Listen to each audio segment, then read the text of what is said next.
10월 재보궐선거 개표가 본격적으로 시작이 됐습니다. 개표가 순조롭게 진행이 되고 있기 때문에 이 추세대로 가면 밤 10시쯤에는 이 지역구별로 당락 윤곽이 드러날 것으로 보입니다. 네, 특히 화성갑의 후보별 득표율에 따라 여야의 희비가 갈릴 것으로 보이는데요. 홍익대 정군기 교수, 정치평론가 이종훈 씨, 그리고 정치부 박순표 기자와 함께 10월 재보선을 집중 진단해 보겠습니다. 어서 오십시오. 네, 수고 많으십니다. 네, 안녕하세요. 자, 먼저 두 분 평론가께 질문 드리겠습니다. 앞서 잠정 집계율 나왔습니다. 좀 예상했던 것보다 상당히 좀 조조한데요. 이 잠정 투표율을 좀 의미를 부여한다면 어떻게 보십니까? 이종훈 평론가부터 먼저 얘기해 주시죠. 네. 지난 4월 재보선에 비해서 많이 떨어졌죠. 7.8%포인트 정도 떨어졌다. 지금 이제 일단 잠정 집계치는 그렇게 나오고 있는데요. 글쎄요, 이걸 어느 정도는 예견할 수 있었던 게 아닌가 저는 그렇게 생각을 합니다. 그러니까 이 선거 자체가 그렇게 좀 의미 있는 그런 선거로 보기 어려운 당초의 예상과 달리 상당히 지역이 많이 축소가 됐고요.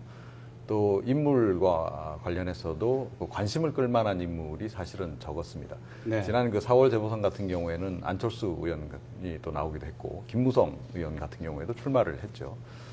그런 점들, 그런 것들이 이번 재보선에 많이 영향을 좀 미친 것으로 일단 그렇게 보입니다. 네. 네. 정 교수께서는 어떻게 네. 해석하십니까? 제 생각에는 그래도 많이 나온 것 같아요. 네. 보통 재보선이 20%대로 내려가는 경우도 있거든요.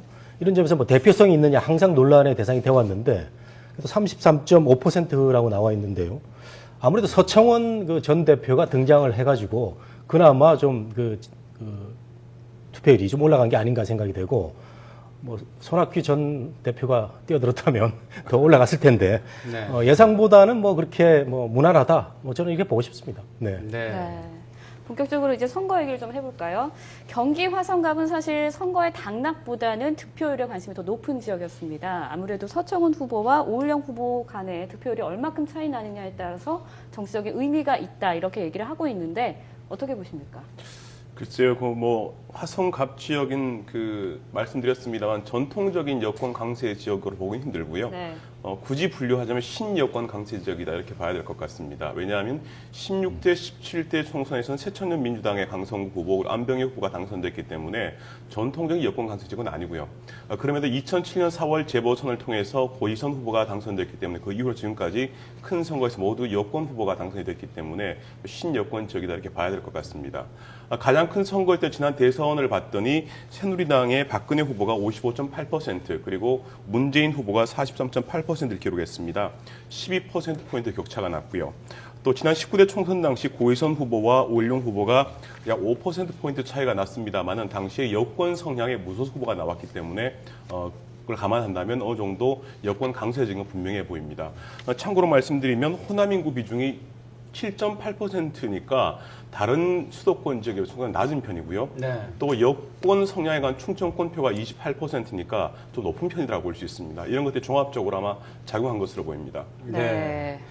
자, 이 두 분께서 경기 화성갑은 사실상 서청원 후보가 당선이 될 것으로 다들 전망하고 있는 가운데 그 득표율 차이가 어느 정도냐에 따라서 좀 이제 의미 부여를 달리할 수 있다.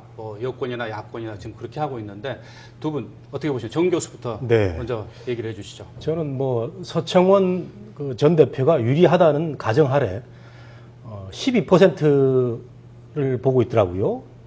근데 저는 한 10% 정도 안으로 들어가면 야권의 내심 졌지만 승리할 수 있다 이런 얘기가 맞는 것 같고 더 벌어지면 민주당이 역시 한계를 극복하지 못한 이런 결과가 될 텐데 지난 대선 때 12%가 벌어져서 이 정도가 바로미터가 되지 않을까 생각이 되거든요. 그런 점에서 한 15에서 20%를 뒤진다 그러면 민주당은 굉장한 후폭풍과 위기가 올 것이고 10% 안으로 추격할 수 있다 그러면은 전국의 이니셔티브를 계속 질 수 있는 그런 기준이라고 봅니다, 저는. 네. 네. 네. 이종훈 평론가는 어떻게 보십니까? 12% 기준이라고 하는 것이 이제 지난 대선 때 박근혜 대통령하고 문재인 의원이 이제 두 후보 간의 차이죠? 격차를 놓고 이제 얘기를 하는 건데요. 이번 같은 경우에는 그걸 기준으로 삼는 것이 사실은 조금 적절하지 않다 이렇게 생각을 합니다.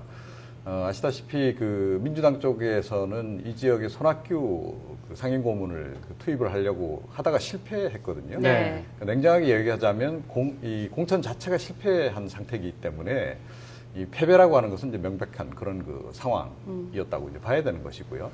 그리고 뭐 인물의 어찌됐건 중량감이 워낙 그 격차가 많이 나는 상황이죠. 그래서 네. 당초에 뭐 지지율 격차가 30% 정도였다. 뭐 이런 얘기도 좀 있습니다.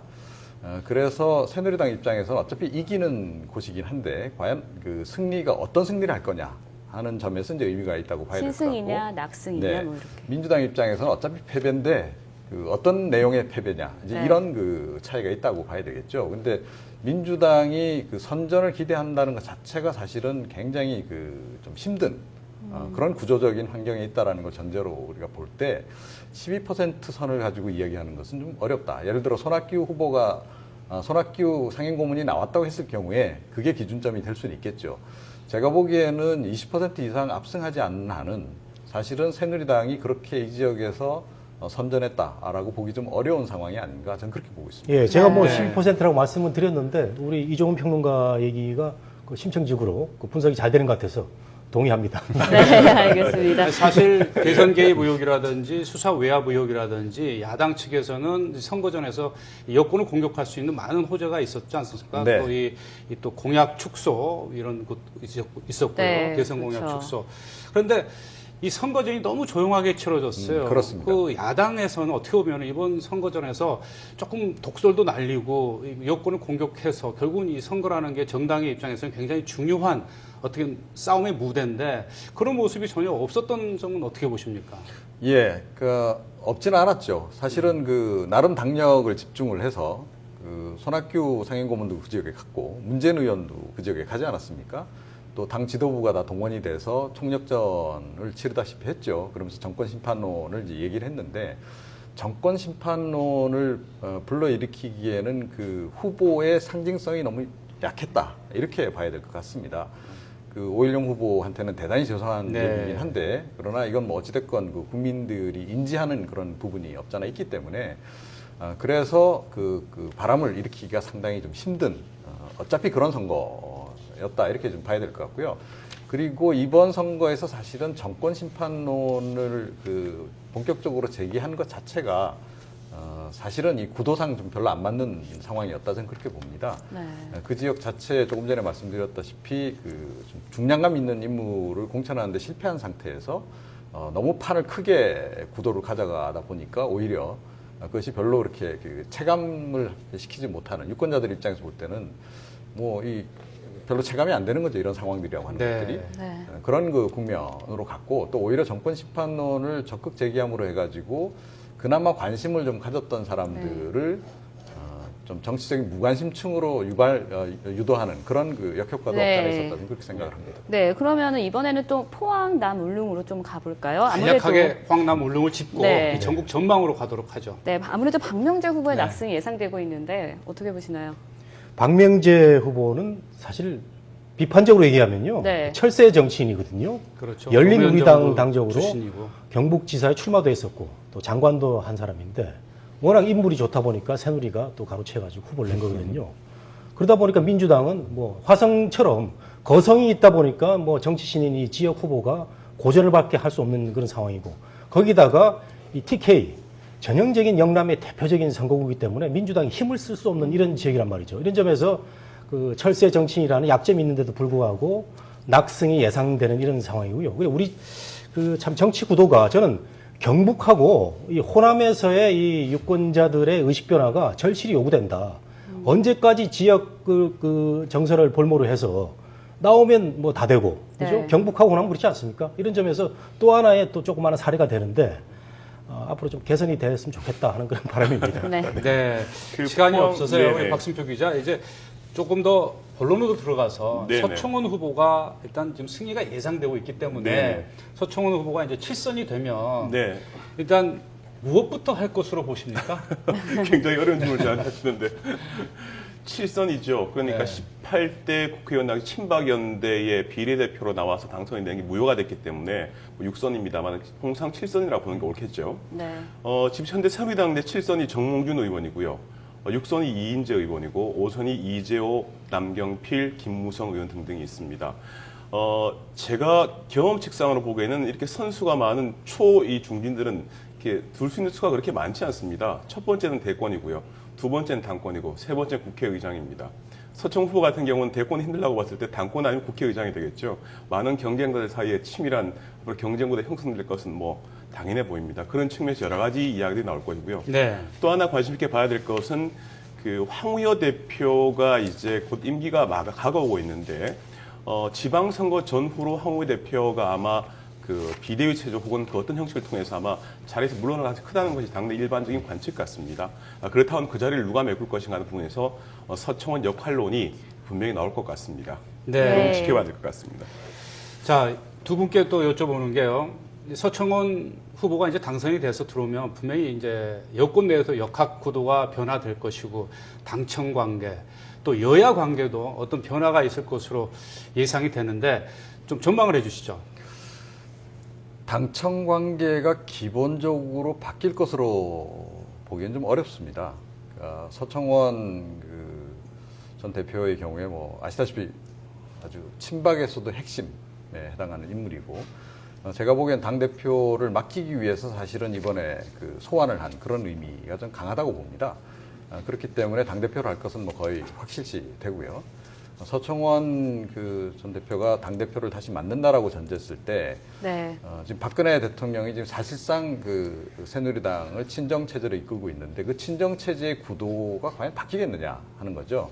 그건 바뀔 가능성이 저는 희박하다 이렇게 생각을 하고 오히려 더 박근혜 대통령의 친정 체제가 강화되는 방향으로 갈 가능성이 좀 높습니다. 그래서 네. 이것이 과연 장기적으로 볼 때 새누리당에게 약이 될지 독이 될지 그거는 좀 더 지켜봐야 된다 이렇게 네. 생각을 합니다. 자, 끝으로 네. 정 네. 교수께서 짧게. 전망해 주시죠. 예, 저는 짧게. 우선 뭐 당선 이후의 전망보다 만일에 당선이 된다면 서청원 전 대표가 정말 명심해야 될 이런 얘기들이 좀 있습니다. 네. 이번에 공천 받을 때 많은 언론들이 비판적인 시각을 보였고 당내 쇄신파 의원들조차도 나서서 공천에 문제가 있다는 얘기를 했거든요. 새 정치하고는 맞지 않는 인물을 이제 공천을 했는데 네. 다행히 뭐 결과가 좋을 것으로 예상이 당선이 된다면 우리 국민들한테 한 번 더 해서 네. 정치 한번 발전시켜라 이런 의미를 들은 거거든요. 알겠습니다. 그러면 특별히 좀 알겠습니다. 명심 좀 해야 될 필요가 있다. 예, 고맙습니다. 네. 지금까지 홍익대 정문기 교수와 또 정치평론가 이종훈 씨 그리고 정치부 박순표 기자와 함께 10월 재보선을 집중 정명해봤습니다. 오늘 말씀 고맙습니다. 고맙습니다. 네.